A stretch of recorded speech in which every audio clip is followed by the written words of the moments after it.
आज हम आपके लिए एक नया ट्यूशन लेके आए हैं जो आप सभी के लिए जो है एक बहुत ही खास होने वाली है, जो आपके एग्जाम में इस वर्ष 2025 में आने वाला है।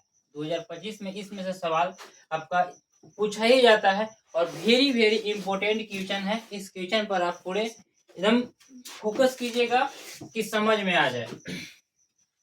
चलिए, आज हम लोग का जो टॉपिक है वो टॉपिक का नाम है घनाभ। आज हम लोग घनाभ के बारे में पढ़ते हैं और देखते हैं इस घनाभ को कहते किसे हैं, घनाभ होता क्या है और घनाभ का मतलब क्या है। हम लोग चीज को फोकस करते हैं, इस पे देखते हैं क्या है क्या नहीं है। चलिए देखिए, ये जो चित्र है, ये जो आकृतियां हैं, ये घनाभ का आकृतियां हैं। क्या आकृतियां हैं? घनाभ की ये आकृति है। इसे हम लोग देखते हैं कि घनाभ कहते किसे हैं। हम लोग घनाभ से सबसे पहले चलते हैं, कुछ पहले देख लेते हैं। एक टॉपिक इधर भी लिखे हुए हैं हम, जो पृष्ठीय क्षेत्रफल होता है। घनाभ का पृष्ठीय क्षेत्रफल जो होता है किसे कहते हैं वो भी देखते हैं। देखिए, तो पृष्ठीय क्षेत्रफल से तात्पर्य है कि सतहों का कुल क्षेत्रफल। अब सतह कौन है? तो सतह देखिए, जितना भी खाली स्थान जगह आपको दिख रहा है ये सब, ये इसको सतह बोलेंगे हम लोग। अब इस सतह को जिससे वह बना होता है, क्या बना होता है देखते हैं, तो घनाभ होता है। अब देखते हैं तो वह त्रिविमीय, अब त्रिविमीय जो है, त्रिविमीय आकृति जो 6 आयताकार सतहों या पृष्ठों से घिरा हो वो घनाभ कहलाता है। क्या किसे कहते हैं हम लोग? जो 6 आयताकार हो। अब आयताकार तो आपको पता है कि इस प्रकार से होता है, तो आपको तो पता है कि लंबाई और चौड़ाई ये जो है क्या है, एक आयताकार है, जिसे हम एक आयत भी कहते हैं। चलिए अब फोकस करते हैं कि ये घनाभ में 6 सतहों से जो घिरा होता है उसे ही हम लोग जो है उसे घनाभ कहा जाता है। अब घनाभ के बारे में कुछ और जानकारी हम लेते हैं। तो देखिए, इसमें 6 आयताकार है। इन सतहों या पृष्ठों को घनाभ का फलक कहते हैं। किन्हें कहते हैं?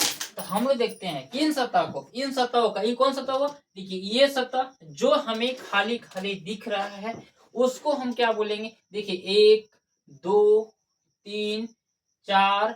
अब देखिए 4 अभी हुआ और ऊपर और नीचे हम लोग पूरा को देखेंगे। एक साइड पे यहाँ पे इधर जो है इसको क्या बोलेंगे? यही जो सतह है, ये पृष्ठ जो है ये किसको क्या बोलेंगे? फलक। फलक का मतलब समझे हम लोग, फेस बोल लेते हैं उसको। देखिए मेरे पास एक डिब्बा है, उस डिब्बा में उसमें कुछ समझाना हम चाहते हैं। देखिए ये घनाभकार का एक डिब्बा है जिसमें, अब घनाभ अगर देखा जाए तो कहा जिसमें लंबाई चौड़ाई ऊंचाई अगर ये 3 चीज पाया जाता हो उसे घनाभ कहा जाता है। अब देखते हैं इस डिब्बा में आखिर किसे हम फलक बोलेंगे। हम लोग का टॉपिक था फलक के बारे में कि इन सतहों या पृष्ठों को घनाभ का फलक कहते हैं। किन्हें फलक कहते हैं? देखिए जितना, देखिए ये पूरे एरिया जो दिख रहा है इस डिब्बे का, इसे ही फलक बोलेंगे। अब हमने यहाँ पे लिखा हुआ है कि घनाभ की फलक की संख्या 6 होती है। अभी हम लोग फलक के बारे में पढ़ रहे हैं तो फलक के बारे में थोड़ी समझ जाते हैं। चलिए एक नीचे भी लिखा हुआ है उसे भी देख लेते हैं, उसके बाद से डिब्बे पर डिस्कस करते हैं हम लोग। चलिए देखते हैं। तो 2 फलक जिस रेखा पर मिलती है, अब 2 फलक, अब फलक के बारे में भी समझाया नहीं है, फलक बताते हैं उसके बाद करते। 2 फलक, अब देखिएगा फलक जो है ये फेस है, इस एरिया का फेस है 1 2 3 4 5 6। देखिए ये जो दिख रहा है इसी को हम फलक बोलेंगे। ये फलक जो है क्या है? एक आयताकार है, लंबाई और चौड़ाई है। इसे देखेंगे इसमें कितनी फलक है? 6 फलक को मिलने से क्या बना? एक एक आप लोग का बताइए क्या बना? घनाभ को बना। और घनाभ पृष्ठीय क्षेत्रफल इसका भी बोल सकते हैं इसको। चलिए अब जो ये घनाभ बना, इस घनाभ को हम क्या बोलेंगे? देखिए कि 2 फलक जिस रेखा पर मिलती है। अब फलक देखेंगे, देखिए अब जो फलक, देखिए अगर हम एक दूसरे फलक को लेते हैं, जैसे सपोज कर देते हैं एक मेरे पास कॉपी रखा हुआ है, उस कॉपी में देखते हैं, देखिए यह एक फलक मानते हैं जिसका एक आयताकार रूप में है। एक किताब है, इस किताब को भी एक आयत रूप में मानेंगे। अब इस किताब को इस रूप में हम जोड़ देते हैं। अब 2 फलक को मिलने से क्या बन गया? किनारा बना। अब इन दोनों का किनारा कहाँ कहलाएगा? इस पोजीशन को क्या बोलेंगे? किनारा बोलेंगे। तो हम लोग इसी प्रकार से इसमें तो जो है एक फलक ये हो गया, एक फलक ये हो गया, ये दोनों फलक को मिलने से क्या बनता है? ये एक किनारा बनता है। इसे हम लोग क्या बोलेंगे? एक किनारे कहेंगे। ठीक है, चलिए आगे सपोज करते हैं किनारा। अब हम लोग इसमें जो है किनारा बोलेंगे।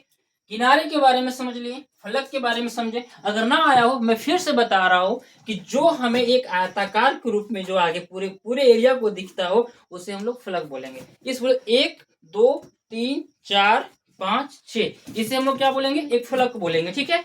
ओके, अब बोलते हैं किनारा। किनारा जो रेखा है, इस रेखा जो यहाँ से यहाँ गया है, इसे किनारा यानी कि कोना को किनारा, इसे शीर्ष बोला जाता है। इसे क्या बोलते हैं हम लोग, शीर्ष बोलते हैं। इसे बोलेंगे किनारा। ये किनारा है, ये किनारा है, ये किनारा है। अब चलिए देखते हैं हम लोग कि किनारों की संख्या एक घनाभ में कितनी होती है। देखिए, हम लोग समय को बचत करने के लिए मैंने पहले ही बोर्ड पर लिख चुका हूं कि ये कितना है। चलिए, घनाभ के फलकों की संख्या कितनी होती है, 6 होती है। जो अभी मैं गिनकर बताया हूं कि घनाभ की फलक यानी फेस को मान लेते हैं, तो 1 2 3 4 5 6 कितनी होती है, 6 होती है। देखिए, आपका ये VVI प्रश्न है, ये 8 का एग्जाम में आपका ये आएगा, ये हर साल पूछा जाता है, ठीक है। अब घनाभ की कुल किनारों की संख्या, अब किनारा मैंने बताया था, किनारा कौन सा है, तो एक किनारा है। ये डिबे क्या है, एक किनारा है। ये क्या है, किनारा है। ये भी किनारा है, ये भी किनारा है। देखिए, ये पूरे क्या है, किनारे हैं, ये सब किनारे हैं। तो ये जो रेखा है वो क्या है, ये किनारा है। दो फलों को मिलने से किनारा बनता है। तो घनाभ के कुल किनारों की संख्या कितनी है, 12 है। कितनी है, 12 है। अब घनाभ का एक शीर्ष होता है। शीर्ष किसको बोलेंगे, देखिए, दो किनारों यानी क्या बोलेंगे, दो किनारों। यहाँ पे है घनाभ की कुल किनारों की संख्या कितनी हो गई, 12 हो गई। अब घनाभ की किनारों को मिलने से क्या बनता है, शीर्ष बनता है। देखिए,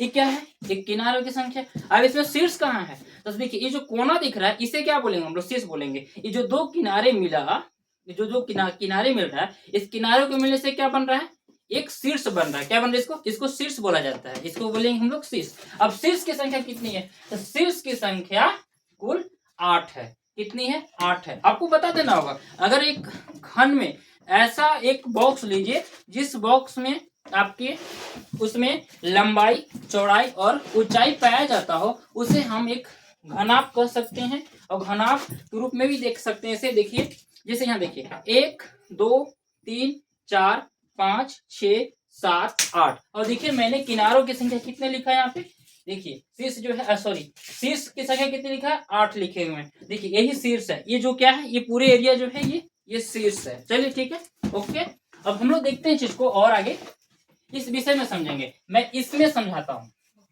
देखिए, ये जो है शीर्ष के बारे में, देखिए, शीर्ष है 1 2 3 4 5 6 7 8। देखिए, ये क्या हुआ, शीर्ष हुआ। ये जो कोना है, शीर्ष है। अब बोलेंगे किनारा। किनारा ये रेखा हुआ, दो फलक को मिलने से क्या बन गया, किनारा बन गया। चलिए, आज के क्लास में ये इतना समाप्त करता हूं और चीज को मैं देखते हैं। तो अगर आगे कल हम लोग पढ़ेंगे घनाभ का कुल पृष्ठीय क्षेत्रफल के बारे में और घनाभ का पार्श्व पृष्ठीय क्षेत्रफल के बारे में आज हम लोग इस पे, और जिन्हें भी आगे वीडियो चाहिए वो मुझे मेरे वीडियो पे जो है कमेंट करें।